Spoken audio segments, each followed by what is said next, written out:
This is Chengdu, home of giant pandas, bold flavors, and some of the oldest history in this region. Today, we're heading out to Dujiangyan, a nearby World Heritage Site with a story that shaped the entire Chengdu plain. Come with us as we go from ancient engineering to the modern city that makes Chengdu so special. The Panda noodle here is amazing. Hey yo!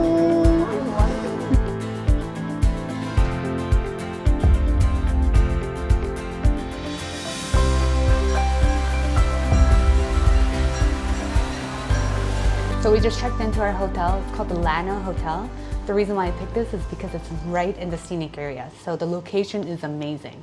And we only paid $31 a night, so it's a really, really good deal.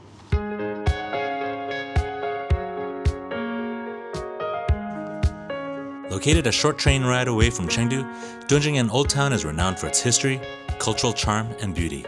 Simply put, our first impressions of this place is a perfect blend of new and old, mixing ancient architecture and traditional culture. The essence of Old Sichuan is perfectly presented here, all the way from its old school wooden buildings to its traditional Sichuan cuisine. It's our first meal. Beef noodle soup.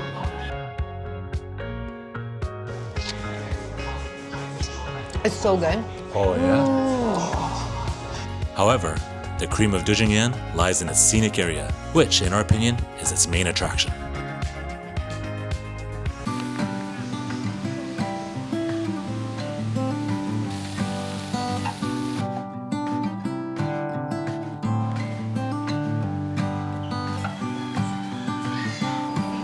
So we're in the Dujiangyan scenic area, and this place is beautiful. This place is so massive that I think you could spend the whole day here. So Lin Ling designed a no-dam irrigation system that redirected water naturally instead of blocking it. This innovation still works today, over 2 millennia later. It's amazing to think that something built over 2,000 years ago is still working perfectly today, and it's all powered by nature, not machinery.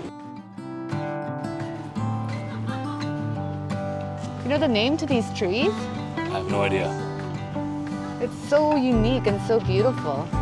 A lot of the trees in China are actually really beautiful. They're not like the trees that we see at home at all. Yeah. I think that's why we're so amazed by it. And I wonder if the people here, when they go to Canada, are they like, wow, look at these trees? Yeah, but in Canada, we only have like 2 different kinds of trees. Yeah.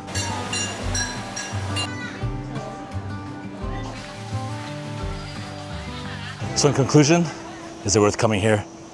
Absolutely. I wouldn't leave China without coming here first. It's like magical fantasy land.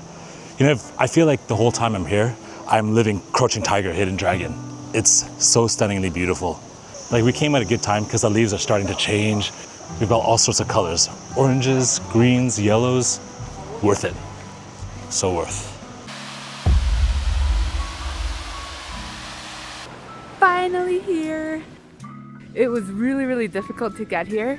Took an hour-and-a-half cab ride. We found the DD from our hotel, but as soon as we got into the DD, he doubled the price because he needed the price for him to go back to Dujiangyan. But fortunately, we were able to negotiate with him and pay 400 yuan, so for him to stay for the duration of our visit, and then he's gonna be waiting for us at the entrance so we could take the cab back. Yes, we know there are closer panda bases than this one. I know what you're thinking. Why the hell are you going so far when there are closer panda bases? And the answer is Fubao. Fubao is a giant panda who became a celebrity in South Korea before returning to China in April 2024. She was the first giant panda born in Korea through natural breeding and gained a massive following through social media. She's now here in Shenzhou. Ian and I actually saw Fubao for the first time in 2023, and I, being a huge Fubao fan, couldn't resist taking the opportunity to see her once again. And it looks like I wasn't the only one. I think we found her.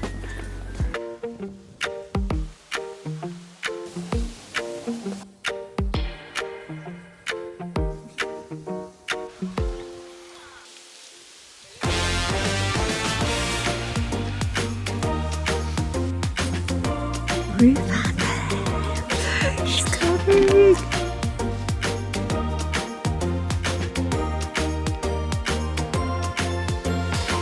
You can tell right away when you see Fubao because there are tons of crowd just filming her.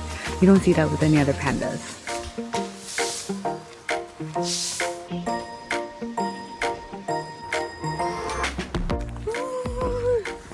We just finished up watching Fubao. It was a fun experience.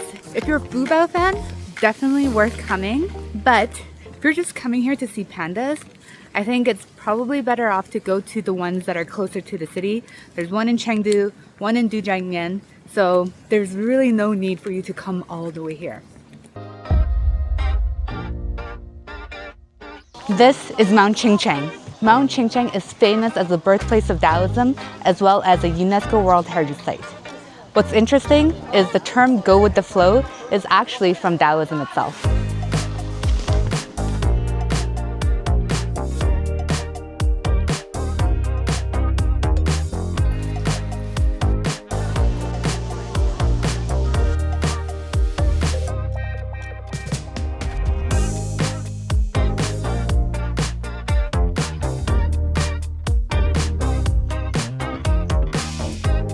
So we finally reached the top of Mount Qingcheng. It was a long, long ass hike. Even taking the gondola, it was still really long. Still worth coming, but it also feels a little commercialized. I mean, like at every stop, there was people selling stuff. There's a lot of stores selling stuff, right? Even downstairs, there's a KFC, which we're gonna go have lunch. It doesn't feel like we're getting that kind of balance that you'd be getting at a Taoist area. So we just finished dinner. Typical of Chengdu style, it's pretty oily. The pork belly is swimming in oil. Overall, it was pretty good. We were looking for some real food, so we got something local. So everything came out with a total of 142, which is around 28 Canadian dollars. But now that we've finished dinner, the last thing you have to see before leaving Dujiangyan is the South Bridge and the irrigation system. They turn the lights on every night, and the contrast between the blue and the yellow is something you definitely shouldn't skip out on.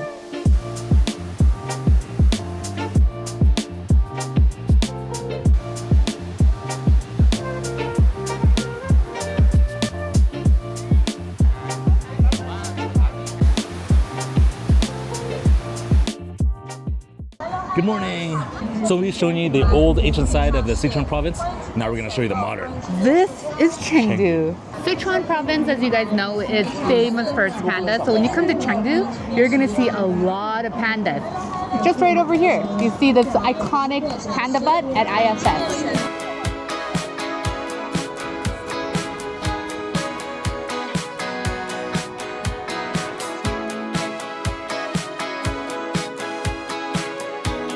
So if you take the elevator up to the 7th floor, you can see the head. So we're gonna go check out the head.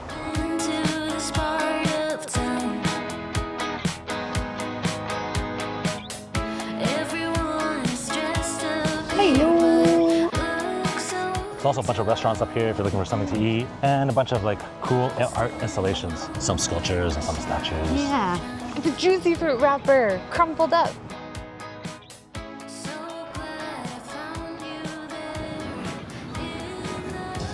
So we're just about to head out for dinner right now, but I wanted to show you guys Chengdu Street. So like we probably mentioned before, Chengdu Street is like the super popular walking shopping street of Chengdu, right? Super popular. You know you're in Chengdu Street when you see the iconic gold stores. Like that. So there's like 3 or 4 of these on Chengdu Street, and they're a non-stop show, like people dancing on balconies, people dancing out front. I don't know why, but that's how they get you to buy gold.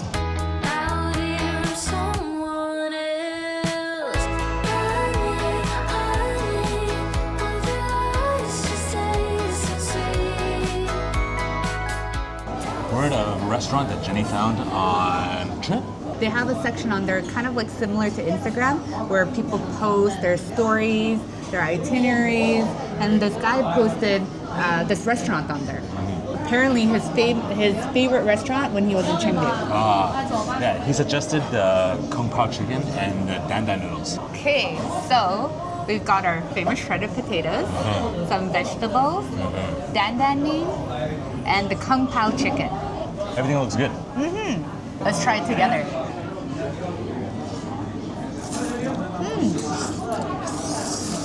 Whoever that wrote that post is correct. The Dan Dan noodle here is amazing. It's so different from any other dan dan I've had.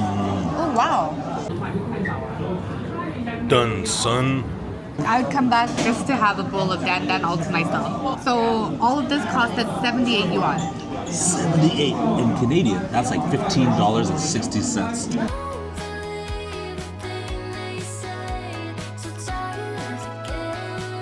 and we're at the iconic Chengdu Twin Towers. It might look small, but these things are huge.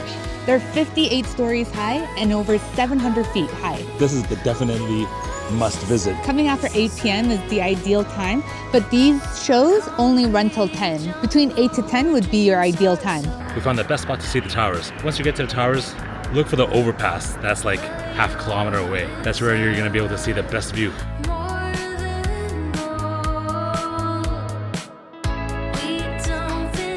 So we're at the famous giant bamboo fountain. So when I was looking at Chengdu, this is one of the most iconic things that I saw on Instagram, but the scale of it is actually not as big as I had thought.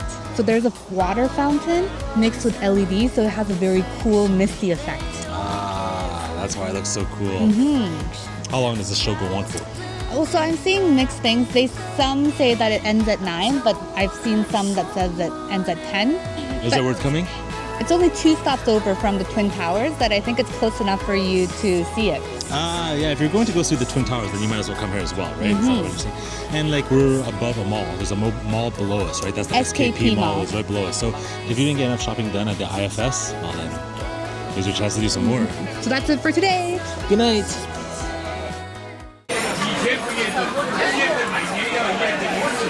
Good morning, ni hao. It's our last full day. Time goes by so fast in China. Yeah, it really does, right? Like a dream. Oh. We're at the People's Park. Right now we're heading to like the famous tea house that's in the People's Park where you can drink expensive tea. I think that's the best way to describe it, but you have an amazing view. So it's a great place to people watch.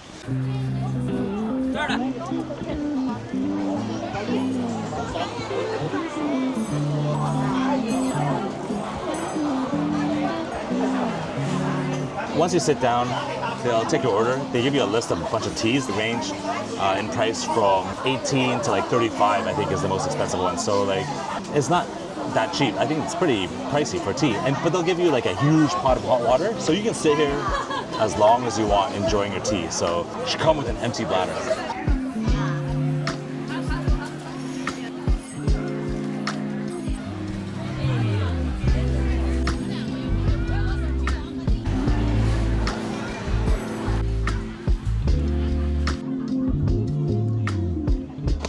So we found the matchmaking. I have some single cousins who are in need of matchmaking.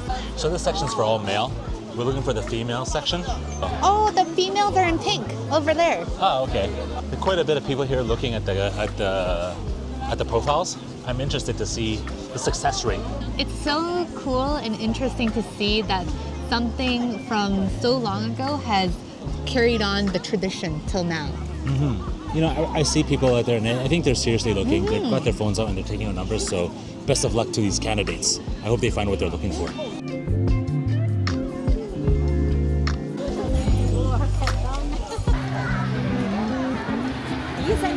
So I think we're pretty much done exploring People's Park.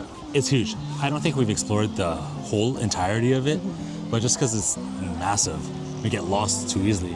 We're actually looking for, we want to capture some footage of people doing Tai Chi and people playing chess, but we can't find them. They're out there somewhere. Maybe you guys will have better luck than me. Our suggestion is to don't come on a weekend. Don't come on a Saturday and don't come during the holidays. That's crazy. Yeah. It's right in the city, so it has close proximity, and it's a great place to come and spend a day. Tonight we're gonna have a huge seafood feast. Yeah, to celebrate our last day here in Chengdu. We're gonna show it to you. This is our last full day in Chengdu, and the best way to celebrate Is with a high-end luxury buffet feast. We're in front of Yong Rong Hui buffet. They call themselves a self-styled, self-service, high-end seafood buffet. It's very expensive, around 700 RMB per person, which is like the highest, most expensive meal we've had so far on this trip. It's inside the IFS mall on the 7th floor. And as you can see behind me, there's already a ton of people in line, and apparently this is where all the rich folk eat. 请重要的人就来雍容会。大家准备好？准好，准备好。开餐，没事。晚上好。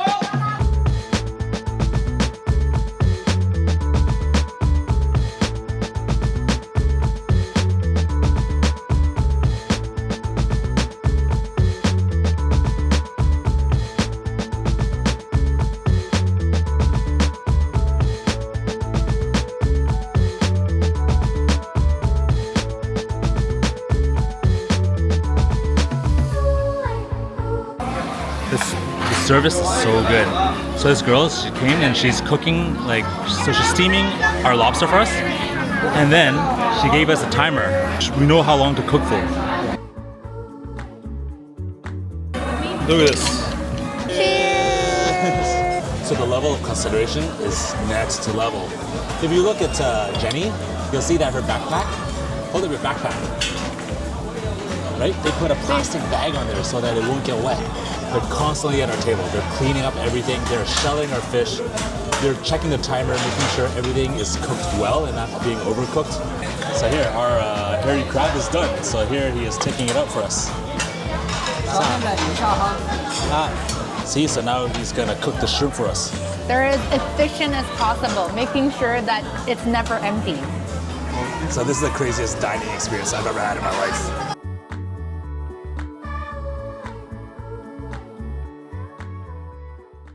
And there you have it. Our short stay in Chengdu is over. We've traveled through time to ancient China, visited my celebrity panda friend, drank expensive tea, and had the wildest buffet dinner ever, all while staying in Chengdu. It was a magical whirlwind visit, and we were blown away by what Chengdu had to offer. As usual, all addresses and locations that we visited are on our website. If you enjoyed the content, please like and subscribe. It would really help us out. Chung out!